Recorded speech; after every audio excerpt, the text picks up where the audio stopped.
بسم اللہ الرحمن الرحیم۔ السلام علیکم، میں سمیع ابراہیم ہوں، آپ دیکھ رہے ہیں ہمارا یوٹیوب اور فیس بک چینل۔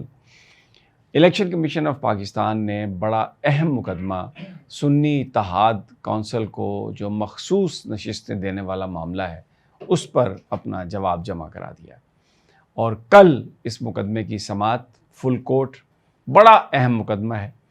3-4 اس حوالے سے ڈیولپمنٹ ہیں۔ ایک تو قاضی فائز عیسیٰ صاحب جو اس بینچ کو ہیڈ کر رہے ہیں، اس بات کا قوی امکان ہے کہ تحریک انصاف کل ان پر اعتراض کرے۔ اس سے پہلے پچھلی جو پیشی تھی اس پر اعتراض نہیں ہوا تھا، لیکن یہ مجھے خبریں مل رہی ہیں کہ وہ اعتراض کر سکتے ہیں۔ کور کمیٹی میں بڑا یہ سختی سے معاملہ ڈسکس ہوا، اور اس میں یہ کچھ لوگوں کی یہ رائے ہے کہ قاضی فائز عیسیٰ صاحب کی موجودگی میں انصاف عمران خان صاحب کو نہیں مل سکتا۔ حالانکہ ایک ضرور ڈیولپمنٹ ہوئی ہے پچھلے ہفتے، جب الیکشن کمیشن نے یہ استدعا کی تھی کہ ریٹائرڈ ججز پر مشتمل الیکشن ٹریبیونلز کو جو لاہور ہائی کورٹ نے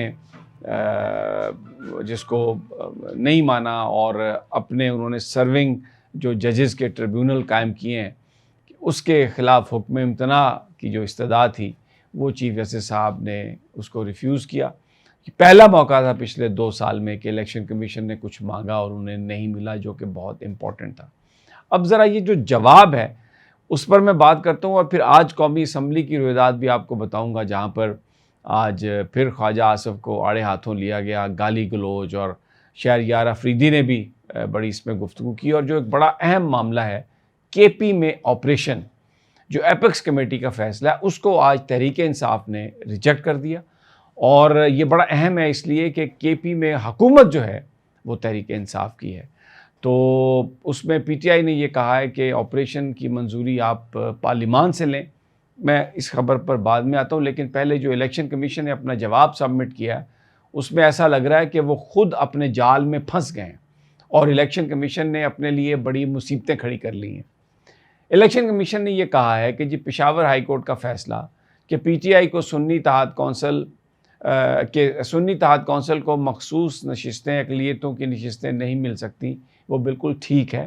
اور اس میں نقطہ انہوں نے یہ اٹھایا کہ جی جو سنی اتحاد کونسل کا آئین ہے، پارٹی آئین، اس کے مطابق جو اقلیتیں ہیں ان کو یہ نشستیں نہیں دی جا سکتی، ان کی پارٹی میں ان کو شامل ہی نہیں کیا جا سکتا، تو اس لیے سنی اتحاد کونسل کا یہ موقف کہ وہ نشستیں انہیں دی جائیں یہ غلط ہے۔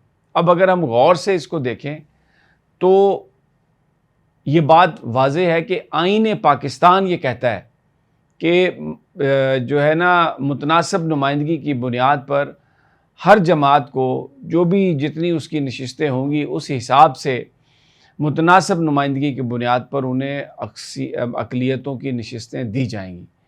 اور اگر سنی اتحاد کونسل کا آئین یہ کہتا ہے کہ ایسا نہیں ہونا، تو آئین جو مانا جائے گا وہ تو پاکستان کا آئین ہے، وہ سپریم ہے۔ سنی اتحاد کونسل کا جو پارٹی آئین ہے وہ اس معاملے میں اس کی اہمیت نہیں، اور یہ کام تو الیکشن کمیشن کا تھا۔ اگر سنی اتحاد کونسل نے اپنا یہ آئین جمع کروایا تھا تو الیکشن کمیشن کس طرح آئین پاکستان کی مخالفت میں جا کر یا آئین پاکستان کو نظر انداز کرتے ہوئے سنی اتحاد کونسل کو اس بات کی اجازت دے سکتی تھی کہ وہ یہ شقیں اپنے آئین میں رکھیں۔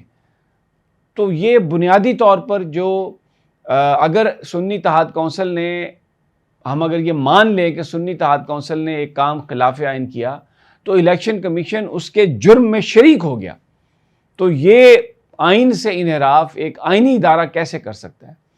تو یہ کل بڑا یہ انٹرسٹنگ ہے کہ اس معاملے کو کس طریقے سے سپریم کورٹ آف پاکستان کا فل بینچ لے گا، کیونکہ جو انہوں نے جواب جمع کرایا الیکشن کمیشن نے، اس جواب کی روشنی میں تو بالکل واضح ہے کہ الیکشن کمیشن آئین پاکستان کی خلاف ورزی کر رہا ہے، اور اپنے جواب میں انہوں نے سنی اتحاد کونسل کے آئین کو آئین پاکستان پر مقدم قرار دے دیا ہے۔ کوئی بھی جماعت آئین پاکستان کی مخالفت میں نہیں جا سکتی، کیونکہ الٹیمیٹلی جس نے پریویل کرنا ہے وہ آئین پاکستان ہے، اس کی سپریم حیثیت ہے۔ تو اٹس ویری انٹرسٹنگ کہ کل یہ کیا ہوتا ہے، لیکن یہ کیس ڈٹرمن کرے گا کہ کیا پاکستان میں یہ جو حکومتی اتحاد ہے اس کو 2/3 میجورٹی ملتی ہے، بڑا ہی یہ امپورٹنٹ ہے، کیونکہ اگر 2/3 مل جائے تو پھر وہ جو ریفارمز کی بات ہو رہی ہے جوڈیشل، جس میں ججز کی مدت ملازمت بڑھائی جائے، قاضی فائز عیسیٰ کو ریٹین کیا جائے، اور پھر جو اسلام آباد ہائی کورٹ کے ججز ہیں روٹیشن کی بنیاد پر ان کو بھی مختلف ہائی کورٹس میں بھیج کر یہاں اپنی مرضی کے بندے تعینات کروا لیے جائیں، تو یہ بڑا ایک اہم ایشو ہے۔ اب اس میں پھر دیکھتے ہیں کہ یہ کس طرف جاتا ہے۔ اب آج ایوان کی کارروائی پر آ جائیں۔ خواجہ آصف کا رنگ اترا ہوا تھا، کل جو کچھ کیا ثناء اللہ مستی خیل نے ان کے ساتھ، انہوں نے ان کا حساب برابر کر دیا۔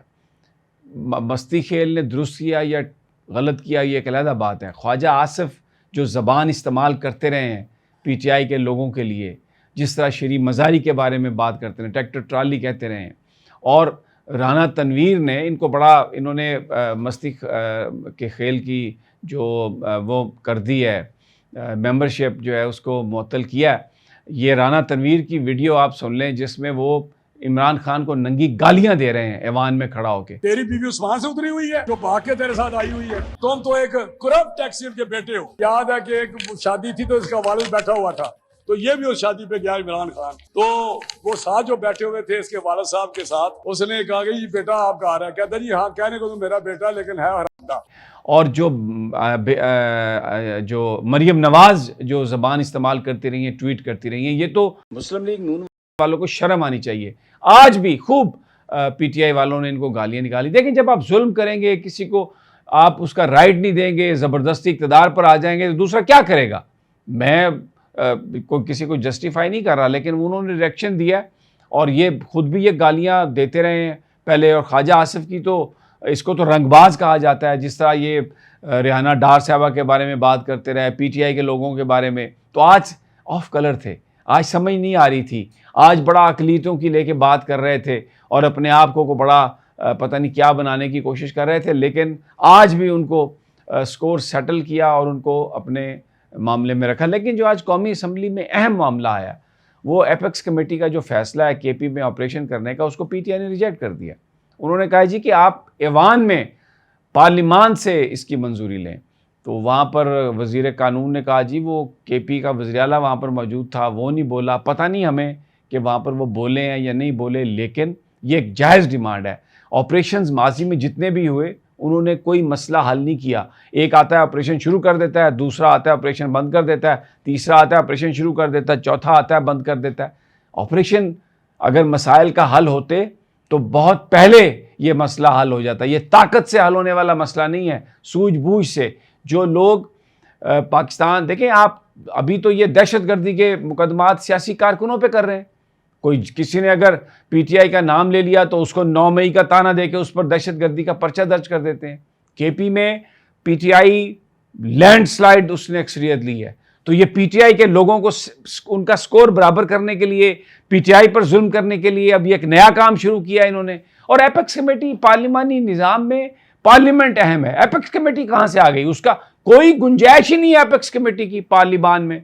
مطلب یہ جو پرائم منسٹر ہے، وہ ملک کا چیف ایگزیکٹو ہے، وہ فیصلہ کرے اپنی کابینہ کے ساتھ مل کے، اور اس سے پہلے وہ پارلیمنٹ سے اس کی مزدوری لے۔ یہ ایپیکس کمیٹی کہاں سے آ گئی؟ اس کا کوئی قانون میں عمل دخل نہیں ہے ایپیکس کمیٹی کا، یہ ہے ہی نہیں یہ اس کی۔ اور اچھا اگر آپ نے بنا لی ہے، اوکے، ایک حالات کے مطابق اگر ساروں نے کنسنسس سے بنا لی ہے تو پھر اس کا طریقہ، یہ جائز ڈیمانڈ ہے کہ آپ اس کو پارلیمان میں لے کے آئیں۔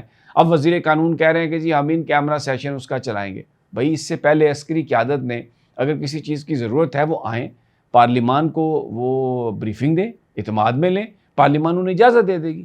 کیا کوئی بندہ پاکستان کے اندر اگر کوئی دہشت گردی پھیلا رہا ہے تو کوئی بندہ اس کا مخالف نہیں ہے، تو آپ خوار نہ کریں۔ یہ بیسیکلی ایپیکس کمیٹی کے ذریعے فیصلے کروا کے ساری چیز کو متنازع حکومت بنانا چاہتی ہے، تو یہ بڑا ایک اہم ایشو ہے۔